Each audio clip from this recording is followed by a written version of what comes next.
Merci, Monsieur le Vice-président, Madame la conseillère fédérale, chers collègues. Nous sommes en pleine campagne électorale. Les préoccupations environnementales y occupent une place importante. Eh bien, c'est justement d'environnement, d'écologie que j'aimerais parler, plus précisément d'écologie humaine ou d'impact de la surpopulation sur notre environnement. Vous pensez peut-être que je m'égare? Eh bien, pas du tout, car avec la surpopulation, nous sommes au cœur de notre sujet, l'immigration. Ce n'est en effet un secret pour personne. Ici, d'abord que la population de notre pays ne cesse d'augmenter chaque année, peut-être que ça se tasse un peu, mais elle ne cesse d'augmenter, et d'autre part, que la cause de cette augmentation, ce n'est pas que nous faisons trop d'enfants, non, la cause, il n'y en a qu'une, c'est l'immigration. La conséquence, eh bien, nous sommes en train de nous entasser toujours plus dans un pays déjà petit, dont les espaces constructibles ne sont pas extensibles à l'infini. Les trains sont toujours plus bondés, nos routes et nos autoroutes toujours plus chargées. Malgré une forme de répit récemment intervenue, la pression est forte sur le prix des logements, dont le coût et du même coup les loyers ont presque constamment augmenté ces dernières années, au point de devenir presque insupportables pour la classe moyenne et à plus forte raison pour les ménages aux revenus modestes. Pour certains, en particulier pour divers cercles de pensée mondialistes, une Suisse à 10 millions d'habitants, c'est un fantasme. Mais pour nous, comme nous le croyons pour beaucoup de Suisses, c'est un cauchemar que nous avons pour tâche d'éviter à notre pays et à nos compatriotes.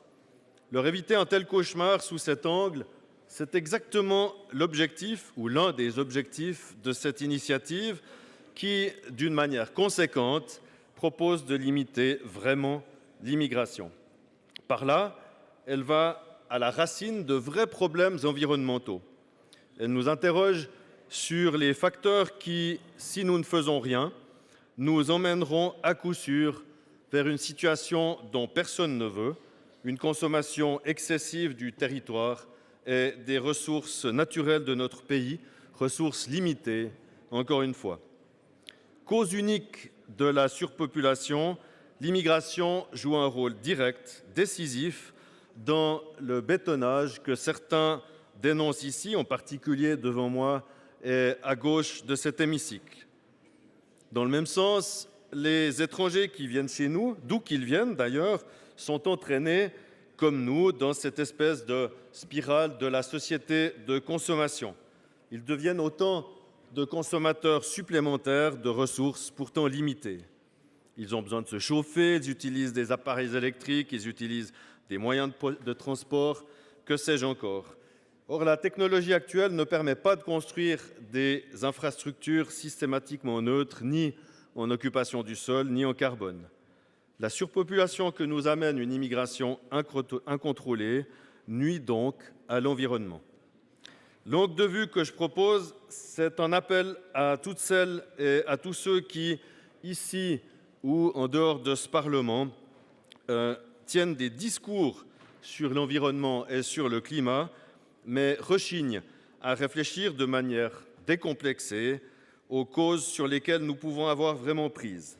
La consommation de territoire et de ressources limitées par une immigration supplémentaire a un impact irréversible sur notre qualité de vie et aussi sur le réchauffement climatique.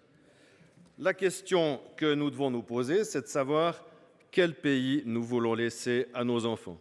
Cette initiative nous donne les moyens de maîtriser vraiment notre immigration. Nous avons l'occasion non pas seulement de faire des discours, mais de faire un pas concret vers une gestion raisonnable de nos ressources dans le sens d'un développement vraiment durable. Cette initiative pour une immigration modérée, elle donne une voix à toutes celles et à tous ceux qui, dans ce pays, ne veulent pas d'une Suisse à 10 millions d'habitants.